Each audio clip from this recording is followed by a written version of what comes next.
All right, that is earlier on. And of course, I am here in studio with Abel Onchari Oyeyo, who is an analyst and, of course, our very own from Kenya in that regard. And you've been following the elections. It's quite interesting how things are turning out, looking at how the exit polls actually looking at what is happening, categorizing voters in terms of gender, the race, the age, and even as far as education.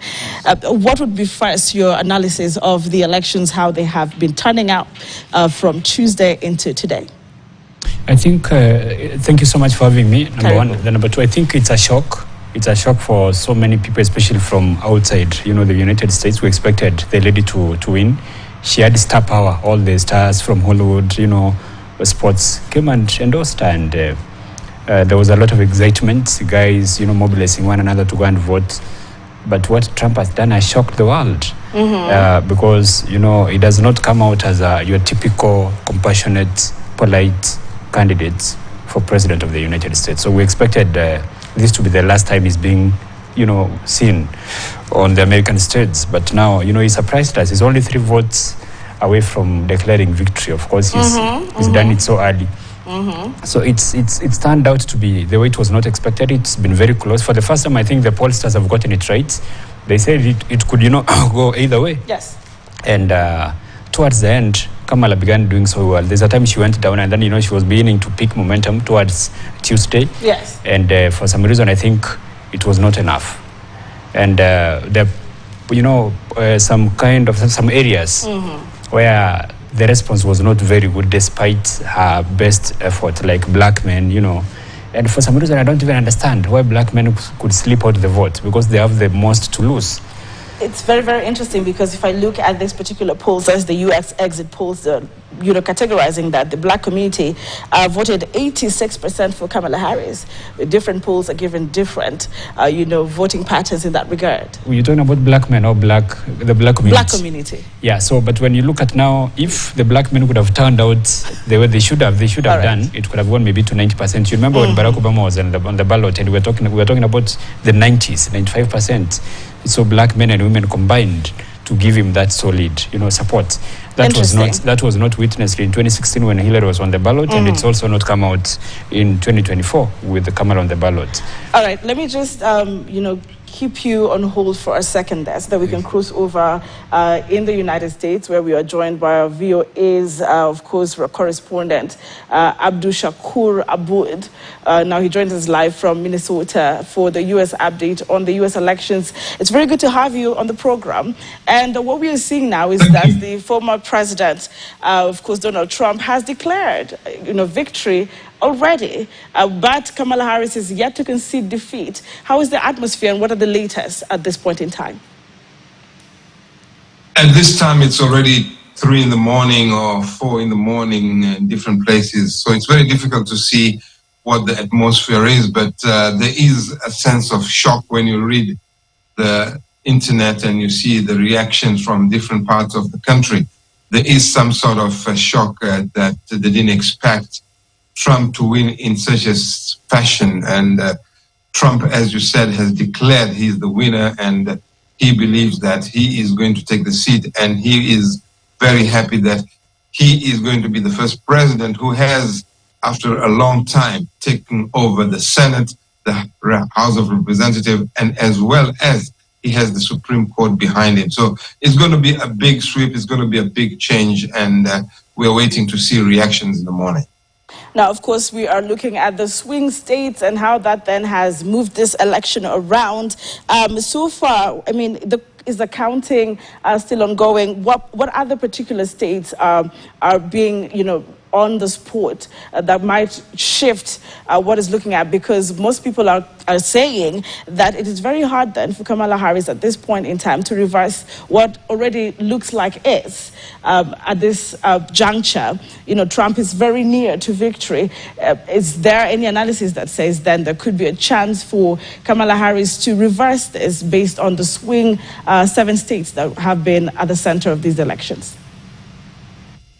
Well, Trump has won 3 of the 7 states, and he's leading at this point in the other 4 states. So it will be very difficult for Kamala to come from behind, because the amount of the amount of difference between Kamala and Trump is quite big. He's winning in Arizona, Nevada. He's got a big difference, and as well as Wisconsin and Michigan. And those are states which are going to be very difficult for Kamala to take over. Michigan, she's facing a very tough fight because Michigan, in that state, the Muslims and Arabs had boycotted the elections, although that could have been an easy state to take over. Wisconsin is hanging over there, and Nevada and Arizona. So it's going to be very difficult for Kamala at this point to come over and take, because once she lost Pennsylvania, then she's not going to be very easy to overcome the defeat. Well, thank you very much, Abdul Shakur, for joining us at this time. And of course, you have mentioned it's 3 a.m. Mostly we have seen that these election results could be released earlier or the night of that particular first day of the polls or early morning of Wednesday. But of course, we keep in touch with you for the latest. Thank you so much for creating time. All right, now let's cross over to a phone link. It's very important to also hear from one of the brilliant, intelligent minds in the country. That is Professor Noah Midamba, who is the Professor of Defense and Foreign Policy. Professor, good afternoon, and thank you for joining us. What is your general analysis of what is now looking very historic in the U.S. elections? Good afternoon. I'm talking to... Hello. We can hear you, Professor, loud and clear. Welcome to the program. Oh, there is really a drawback for us. We were really expecting Vice President Harris to make it, and it was clear from all the experts you can think about. Professor Alan Lichtman, who developed a very successful modeling and has been able to call 9 of the 10 past presidents, had declared Harris to win.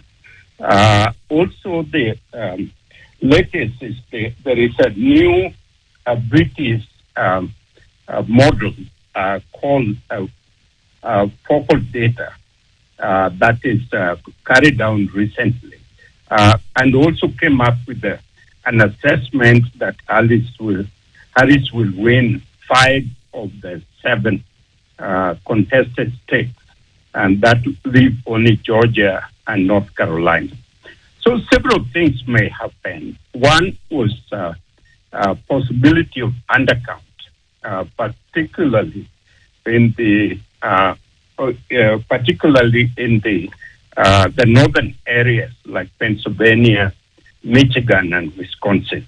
There was a possibility of over exuberant, and because Harris was doing very well. The question is, he has done everything that is possible within a very short time, as you can see, and to reach out both to the metros and also to suburbs. She used geodemographic segmentation very effectively to reach out to all the population. I think what is happening is we underestimated the impact of the particular African American male. Perhaps, and I have to see those data, how they voted. African American female voted very significant. Secondly, it is possible that we undercount the white women vote that we were expecting to vote at a very large percentage as opposed to white men. So that is a possibility. What Kenya has to do right now is to be able to assign people to analyze what Trump is coming up with very quickly, because it is known he's going to cut significantly the U.S. Involvement, and particular places like Africa. You're looking at our Kenya designation as a major non-NATO ally.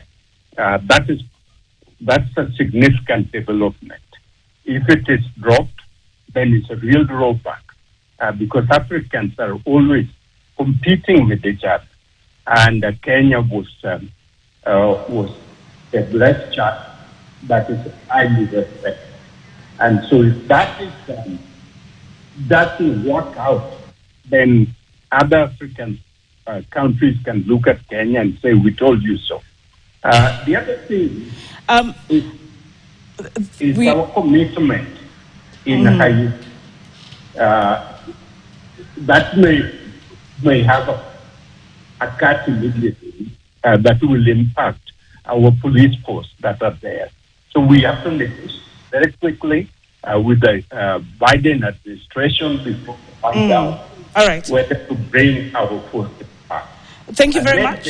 Yes. Of course, other major international impact that it will have based on past Trump activity. All right. Now, thank you very much. That is Professor Noami Damba, who is the Professor of Defense and Foreign Policy. And of course, other reactions are coming in from all disciplines in as far as these U.S. elections are concerned. In fact, we'll be looking further with Abel Onchari here in studio, the effects of Trump's presidency on the relations that Kenya has been having with the United States, the policies around it, and what then was happening under Biden's administration. What next would it be for the relations between Kenya and the U.S. based on who takes the White House this year for the U.S.? We take a very short breather. There's still more to come after this break.